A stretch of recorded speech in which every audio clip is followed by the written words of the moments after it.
Si vous voulez bien nous rejoindre, nous avons l'honneur d'accueillir Jean-Marc Michel. Jean-Marc Michel est le directeur général de l'aménagement, du logement et de la nature. Donc il a, si tu me passes l'expression, la double casquette d'être attaché au ministère du Développement durable, enfin, Madame Royal, et il est aussi rattaché au ministère chargé du logement de Madame Pinel, et c'est un peu à ce titre-là qu'on va vous infliger quelques minutes encore, et donc je me permets de lui passer la parole.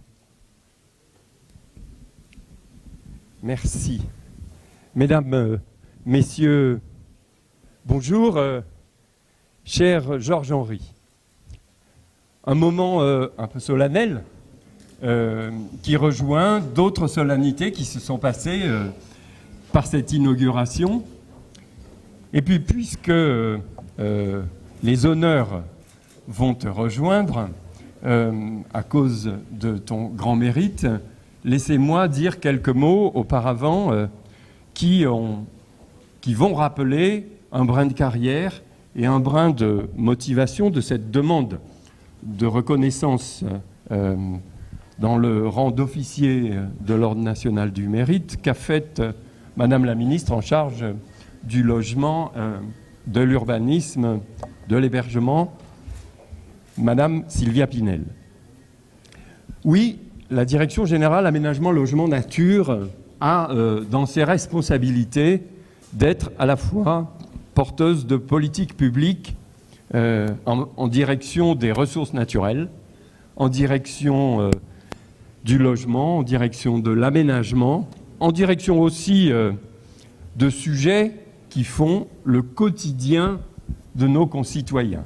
Et c'est une de nos plus grandes fiertés, à nous, les 650 agents de la Direction générale, qui pouvons au quotidien mesurer combien les décisions que nous prenons, les propositions que nous faisons, les évaluations que nous conduisons s'adressent à la vie de tous les jours de nos concitoyens. Être en proximité avec nos concitoyens, c'est aussi être en proximité avec des hommes et des femmes qui ont consacré leur vie professionnelle à ces politiques publiques.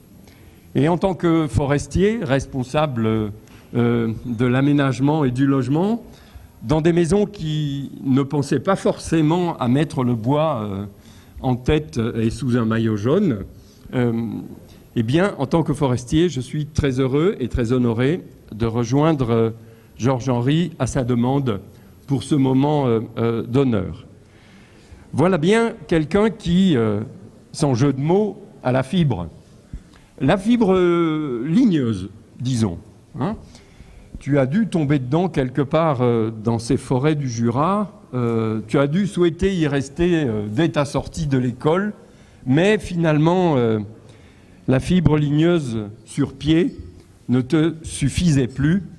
Et il fallait quitter les forêts et venir quelque part à un endroit où on invente l'avenir du bois dans la construction, du bois d'œuvre.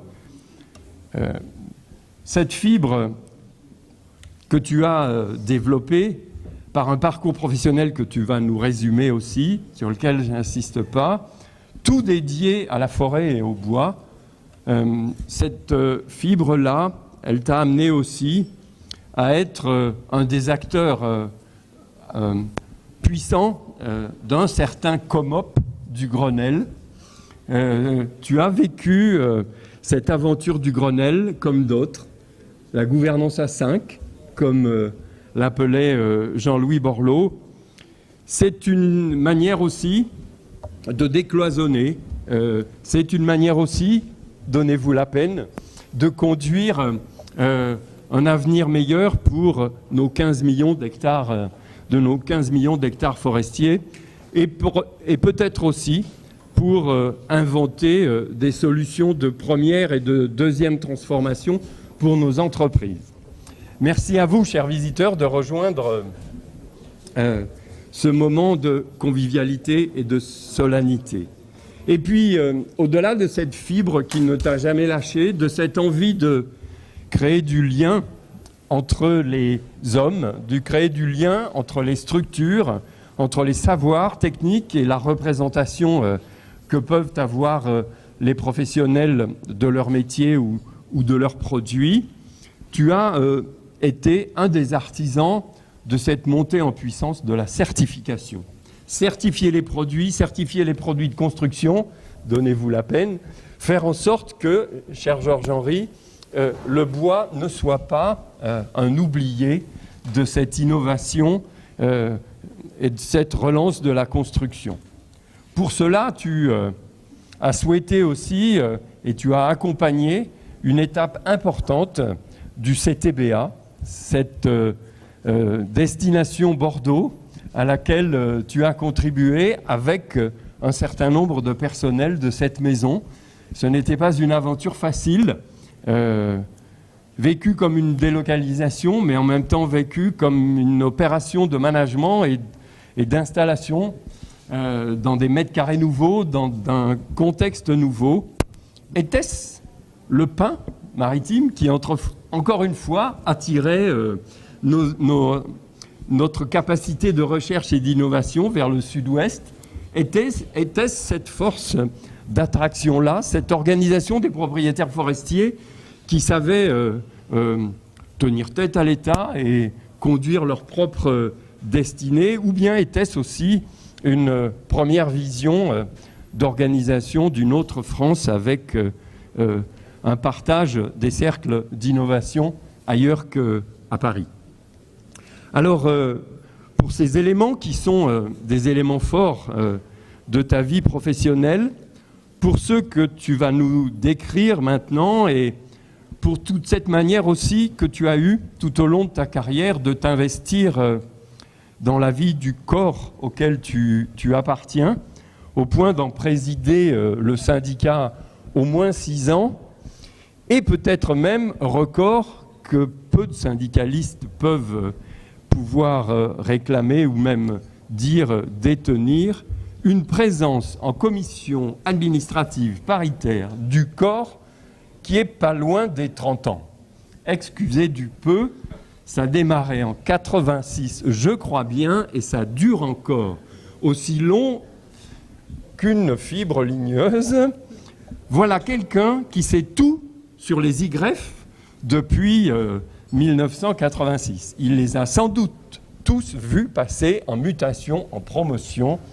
Voilà un des piliers du corps, et je souhaitais aussi lui rendre hommage pour cette dimension-là. Il n'y a pas que la dimension du savoir scientifique, il n'y a pas que la dimension du savoir management, mais il y a aussi cette dimension de la reconnaissance du dialogue social. Merci Georges-Henri d'avoir été un des piliers, et de l'être encore du reste, un des piliers de la vie de notre corps, fusionné maintenant, une IPEF, mais toujours présente dans un certain nombre d'actions publiques. Alors Georges-Henri, puisque tu nous l'as demandé, puisque la grande chancellerie m'y a autorisé, et puisque les pouvoirs m'ont été conférés, je vais, voilà, en préparant, je vais, Monsieur Georges-Henri Florentin, vous remettre, au nom du Président de la République et au nom des pouvoirs qui me sont conférés, cette médaille d'officier de l'Ordre national du mérite. Recevez nos félicitations et en même temps une accolade amicale. Merci.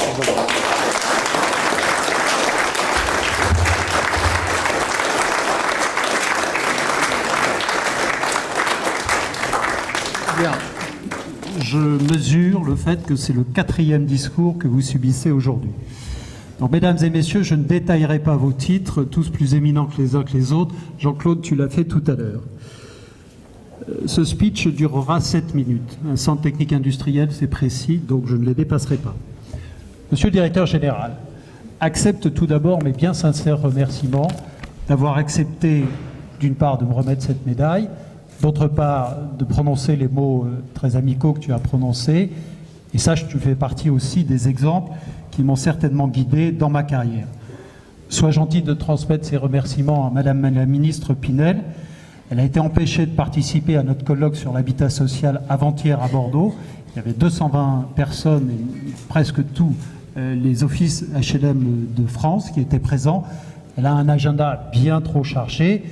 Transmets aussi à Marie-Laure Gadra, sa chef de cabinet, tous mes remerciements. La ministre souhaitait me remettre personnellement cette décoration. Je pense que le ministre a autre chose à faire, mais en tout cas, elle le tenait. Et grâce à toi, nous avons trouvé une solution que Madame Gadra n'arrivait pas à trouver. Voilà, si les quelques mots que tu as prononcés semblaient s'adresser à une personne, nous sommes plusieurs ici, dont toi, à considérer que les mérites personnels n'ont pas d'intérêt au regard des mérites collectifs qui eux-mêmes sont beaucoup plus riches. Une partie du conseil d'administration de l'entreprise que je dirige et des personnels de cette maison est ici présent et cette reconnaissance, en fait, leur est due. Il est rare de décorer une institution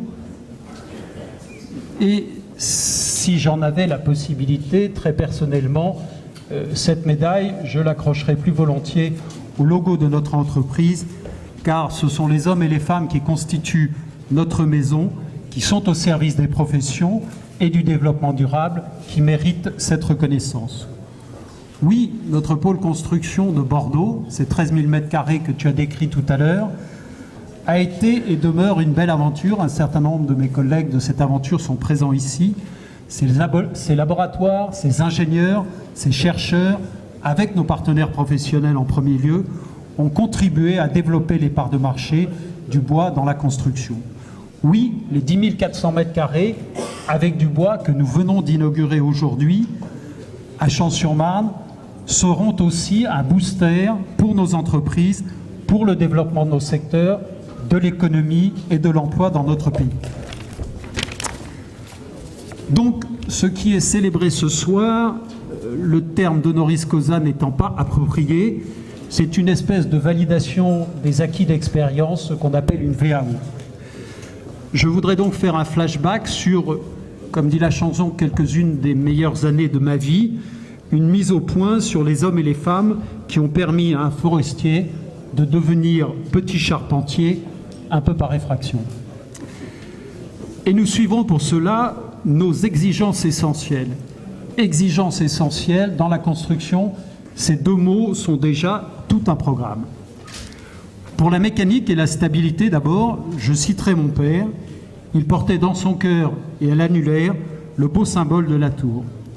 Et puis, Denis Bajolet, qui nous a quittés, Philippe Crubillet, qui était l'un de nos acteurs majeurs du domaine de la construction, Pierre Bonfils, qui est ici, Patrice Garcia, qui n'est pas là, ils ont rafraîchi mes cours de mécanique des matériaux. Frédéric Rouget et Dominique Millereux, qui nous a peut-être rejoints, m'ont sensibilisé au mégapascal, qui est une unité importante dans le domaine de la mécanique, ainsi qu'au 95e pourcentile pour le module de rupture en flexion, qui est très important en ce qui concerne le bois et les autres matériaux. Ils m'ont initié à l'Eurocode 5, et sans eux, je ne saurais pas le peu que je sais.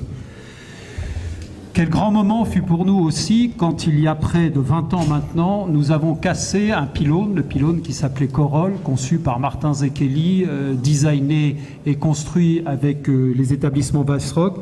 Nous l'avons cassé près de Sens, il faisait 40 mètres de haut, le premier fil était à 36 mètres, c'était un monument, il est formidable. Malheureusement, il n'y en a que 9 en France, et je le dis souvent, combien de milliers de petits chats, de moyens chats, de grands chats en acier ont été institués. On voit qu'il y a encore du domaine à parcourir. Pour l'acoustique, je remercierai Madeleine de Villave, qui est une collaboratrice du CSTB, Bertrand, comme d'FCBA, qui l'a rejoint. Avec d'autres, elle m'a donné quelques connaissances. En thermique, en imperméabilité à l'air, à l'eau et le vent, Serge Lenévé, qui est le patron de notre SIAT, mais aussi Pierre Poncelet, qui est présent, vous le percevez il y a quelques instants, Marcel Denancey, un de nos maîtres dans le domaine de la menuiserie et de la fenêtre, ont été mes maîtres. Je dois quelques rudiments de feu à Jean-Marie Gaillard, à Gilles Marmoret qui nous a peut-être rejoints. Et je voudrais rappeler avec ceux qui y participent l'enthousiasme que nous avons, là aussi avec nos collègues du CSTB, quand nous faisons, et nous ferons encore ce mois-ci, des essais de propagation de feu en façade à Pierreton, et nous faisons depuis plusieurs mois. Mes guides en durabilité, en environnement, en carbone et en santé ont été Elisabeth Rafalen, Éric Ezel, Marc Jekyll et surtout pour l'environnement, Gérard de Roubaix qui est ici et que je remercie lui aussi. Mais cette évolution vers le secteur de la construction n'aurait pas été possible sans la confiance de Daniel Guinard qui m'a confié ce domaine du temps de feu, le CTBA, que tu soulignais tout à l'heure, Jean-Claude. Merci aussi énormément aux grands professionnels de notre secteur. Le président Charmasson, je crois, Luc, que tu ne donnais pas un clou de moi et tu m'excuseras en termes de charpentier la première fois que nous nous sommes rencontrés. Le président Paul-Henri Matisse, que Franck représente, Claude Weissrock, qui n'est pas présent ici, ça n'a pas été possible. Ces deux grands industriels de la Mêlée-Collée m'ont montré que l'on pouvait passer du bâtiment à l'industrialisation. Et à l'inverse, Luc, tu montrais qu'on pouvait passer de l'industrialisation au bâtiment et me convainquant qu'effectivement, cette voie était très importante. Elle se développe actuellement. Je voudrais saluer aussi le président Jean-Marc Desmet, qui malheureusement a fait un malaise, mais Gilles nous a dit tout à l'heure, nous a dit ce matin que Dieu merci, tout allait bien. C'est un administrateur, un point important de cette maison, donc il représente la CAPEM. Vincent Pasquet pour l'UFME, ils ont été mes maîtres dans le secteur de la menuiserie. Et bien sûr, je voudrais ajouter Anne Lisabeau, qui est ici présente, Marc Sauvage dans la charpenterie, Jean-Paul Sandraz, le président Lacombe, tous ceux qui m'avaient appris le métier aussi de chef d'entreprise que j'ai acquis sur le tas, à tous ceux que j'ai cités, à tous ceux que je n'ai pas cités, ainsi qu'à mes chers assistantes, les directeurs et les collaborateurs qui sont ici, je voudrais dire un grand merci.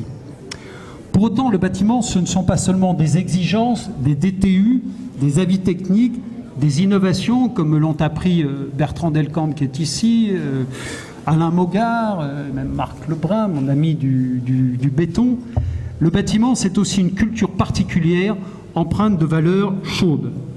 Merci à Jean-Pierre Vergniaud, un ancien de cette maison, qui m'a appris que dans la construction, gentil, ça n'est pas un métier.